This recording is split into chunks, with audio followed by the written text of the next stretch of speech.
أعوذ بالله من الشيطان الرجيم. بسم الله الرحمن الرحيم.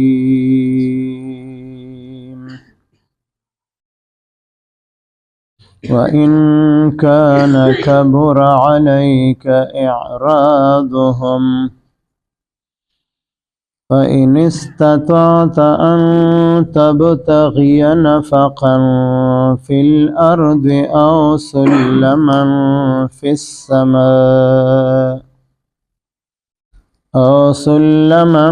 في السماء فتأتيهم بآية ولو شاء الله لجمعهم على الهدى فلا تكونن من الجاهلين.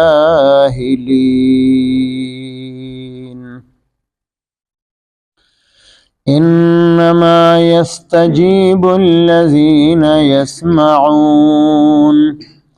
والموتى يبعثهم الله ثم إليه يرجعون. وقالوا لولا نزل عليه آية من ربه قل إن الله قادر على أن ينزل آية ولكن أكثرهم لا يعلمون.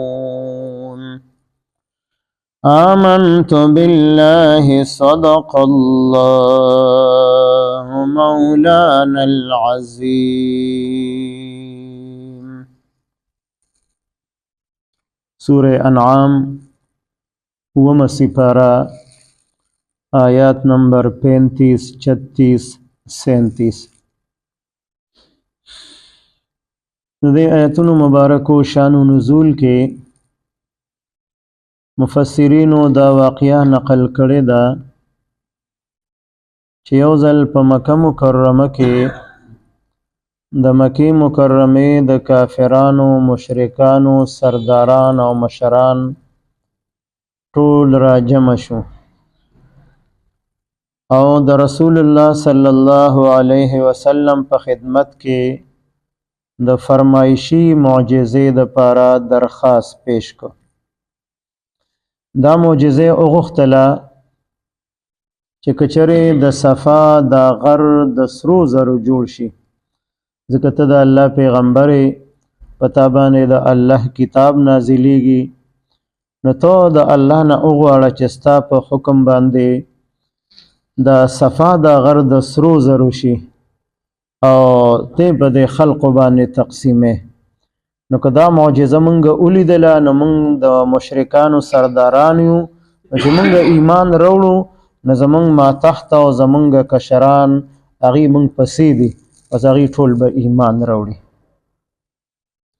د نبي علیه السلام ډېرې معجزې دغه مشرکانو لیدلې وې او بار بار به فرمایشي معجزه غوښتله. د نبي علیه السلام طبعي خواهش دا چې کچری دا معجزه د دوی د هدایت ذریعه ګرځي نو دا معجزه د مرتخکاره کړی شي. د الله پاک نه سوال وکړه چې یا الله دا کافران او مشرکان راغلي دي او دی شرط لګولی دی که د صفا د غر د سرو زرو شي مونږ ایمان راوړو، نو که دا معجزه ورته ښکاره شي او کیدای شي دی ایمان راوړي، دا معجزه د دې د دپاره فایدهمنده ثابته شي. اوس د الله پاک په علم کې وه چې دا خلق ایمان نه راوړي، ځکه دی بېشماره معجزې د دې نه مخکې لیدلې دي، ځکه ورته الله پاک دا معجزه ښکاره نه کړله. او د فرمایشي معجزې چې په هغې باندې بیا څوک ایمان رانوړي، یقین پې ونه کړي، نو د هغې سزا فوري طور بیا هغه منکرو خلقو ته میلاویږي، بیا پې د الله عذاب نازلیږي. نو په دې وجه باندې هم الله پاک دا معجزه هغې ته ښکاره نه کړله. او علما بزرگان خصوصا شاه ولی الله رحمه الله لیکي چې کچره دا معجزه دوی ته ښکاره شوې وې د صفا دا ډیرې دا د سرو زرو جوړه شوې وه، ټول ترې سره زر جوړ شوي وو او دوی ایمان هم راوړی وی. نو به هر دنیا کې به خلقو وی چې دی د پیسو دپاره د دې سرو زرو دپاره ایمان راوړو. نو ښه تأثر به په دنیا باندې نو خور شوی، بیا به د اسلام او د قرآن مجید حقانیت خلقو ته نو ښکاره شوی،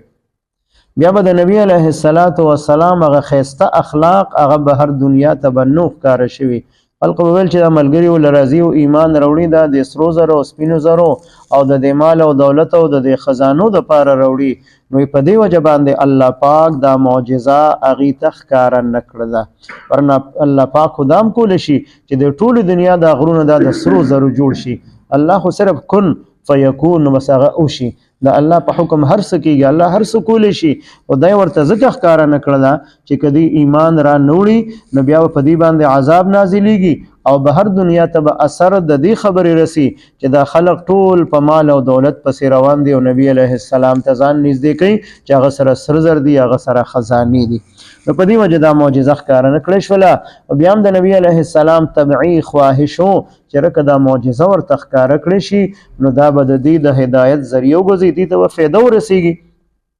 نو الله پاک دا آیاتونه مبارک را ولیږل او نبی علیه السلام ته په دې کې دا خبره وفرمایله چې که تا باندې د دې خلقو انکار کول او مخ اړول د دین نه، د اسلام نه، د قرآن مجید نه ستانه مخ اړی دا خلقو او دا په تا باندې درانه پریوزي، دا په تا باندې ګران او مشکل پریوزي، نو که ستا په اختیار کې وي نو ته په دې ځمکه کې یو سورنګ ځان دپاره تلاش کا یا اسمان ته د ختلو دپاره پوړۍ تلاش کا، بیا د ځمکې د دننه د حصې نه یا د اسمان نه څه فرمایشي معجزه د دې په وینا باندې دې ته ښکاره کولی شي نو ته ورته ښکاره کا. خو الله فرمایل چې زه ورته نه ښکاره کومه. اوس معجزه دا خو د پیغمبر په اختیار کې نه، دا د الله په اختیار کې چې الله وغواړي معجزه به ښکاره کېږي، چې الله ونه غواړي معجزه به نه ښکاره کېږي. دویمه خبره ورته دا وفرمایله چې که چېرې الله پاک غوښتلی نو دا ټولې دنیا دا خلق دا به په هدایت باندې راجمع کړي، په زور او په جبر باندې او په زبردستۍ باندې دا ټول خلق به مسلمانان کړي. او چونکې الله پاک اختیار ورکړی دی خلقو ته، څنګه چې سوره کهف کې الله پاک فرمایي فمن شاء فلیؤمن ومن شاء فلیکفر، د چا چې خوښی ایمان دی راوړي او د چا چې خوښی کفر دی ځان له خوښ کړي. د چې چا کوم طرف ته اراده کړې ده، که د ایمان قبلولو اراده کړې ده الله پاک توفیق د ایمان ورکړی دی، او که چا په کفر باندې د پاتې کېدو اراده کړې ده هغه شان توفیق الله پاک ورکړی دی. یعنی انسان ته اختیار ورکړی دی، نه څوک په ایمان باندې مجبوره کړی دی چې ته به خامخا ایمان راوړې او نه څوک په کفر باندې مجبوره کړی دی چې خامخا ته به کافر کېږي، داسې نه دي کړي، بلکې د دواړو خبرو اختیار ورکړی دی. بیا یو انسان په خپل اختیار باندې ځان له ایمان خوښ کړی دی یا ځان له کفر خوښ کړی دی. دوی که الله غوښتلی دا ټول خلق به مجبوره کړي او دوی به په هدایت او په ایمان باندې را جمع کړي. نو ته د ناپوهه خلقو په ډله کې مه شاملېږه، دا د ناپوهه خلقو خبرې دي. نو ته داسې فرمایشي معجزې د دې د هدایت دپاره مه غواړه، ځکه چې الله ته معلومه ده چې دا خلقو دا هدایت نه قبلې، دوی صرف معجزې غواړي، هغې ته ګوري او بیا ایمان نه راوړي. څنګه چې د شق القمر واقعه ده په سوره قمر کې اقتربت الساعه وانشق القمر، قیامت نږدې شو او سپوږمۍ په منځ دوه ټوکړې شوه. دا معجزه هم مشرکانو غوښتې وه چې که چېرې موږ دا په خپلو سترګو باندې ووینو چې دا سپوږمۍ په منځ باندې دوه ټوکړې شي، یو ټوکړه یو خوا شي بله بل خوا شي، موږ یې ووینو نو بیا به موږ ایمان راوړو. او دې دپاره دې خلقو مشورې کړې وې چې رکه نبی علیه السلام دا سحر او جادوی د سره، نو د سحر او د جادو اثر په ځمکه کېږي په آسمان نه کېږي. نو که دې پیغمبر وي دغه معجزې موږ ته ښکاره کړله. نبی علیه السلام د الله نه سوال وکړو، الله پاک ورته وفرمیل ته ورته صرف اشاره وکړه، ستا په یو اشاره به دا سپوږمۍ په منځ دوه ټوکړې شي. 14مه شپه وه پوره سپوږمۍ وه او ښه پړقېدله په رڼا کې وه په آب و تاب کې وه. نبي علیه السلام مشرکان کافران را جمع کړل چې راشئ د الله په حکم دا معجزه درته ښکاره کوم. اشاره یې ورته وکړه. سپوږمۍ په منځ دوه ټوکړې شوه، یو ټوکړه د غر نه یو طرف ته، بله ټوکړه د غر نه بل طرف ته. ټولو مشرکانو ولیدله. بیا یې څه وویل؟ وایي نعوذ بالله دا خو دومره لوی جادوګر دی چې د ده د جادو اثر آسمانه پورې رسېدلی دی. د دې مقصد ایمان راوړل نو، صرف فرمایشي معجزې به یې غوښتلې. نو دغې نه لویه معجزه بله څه کیدی شي چې دوی اوس دا غواړي چې د صفا غر دې د سرو زرو شي. په دویم آیت مبارک کې الله پاک د هغې خلقو ذکر کوي چې کم خلقو د زړه په غوږونو باندې اورېدل کوي او د قبلولو په نیت باندې اورېدل کوي. هغې ته الله پاک د قبلولو توفیق ورکوي، هغې ته د ایمان او د اسلام هدایت کوي. او کم خلق چې ناوري چې هغه مړي دي، مړي اورېدل نشي کولی، نو دغه مړي به هم الله پاک په قیامت کې را ژوندي کوي. او د دې کافرانو مثال د دغې مړو دی چې دوی ظاهري غوږونه شته دی، اورېدل پې کوي خو د قبلولو په نیت باندې اورېدل نه کوي. په دې وجه الله پاک توفیق د هدایت ورته هم نه ورکوي. نو دا مړي به هم الله پاک په قیامت کې را ژوندي کوي، ځان ته به د حساب کتاب دپاره ودرئ. په دریم آیت مبارک کې د هغې مشرکانو هغه اعتراض د فرمایشي معجزې دپاره بیا ذکر دی چې دې فرمایشي معجزه وغوښتله چې په دې پیغمبر باندې چې موږ کومه معجزه غواړو نو هغه معجزه پې ولې نازل نه شوله.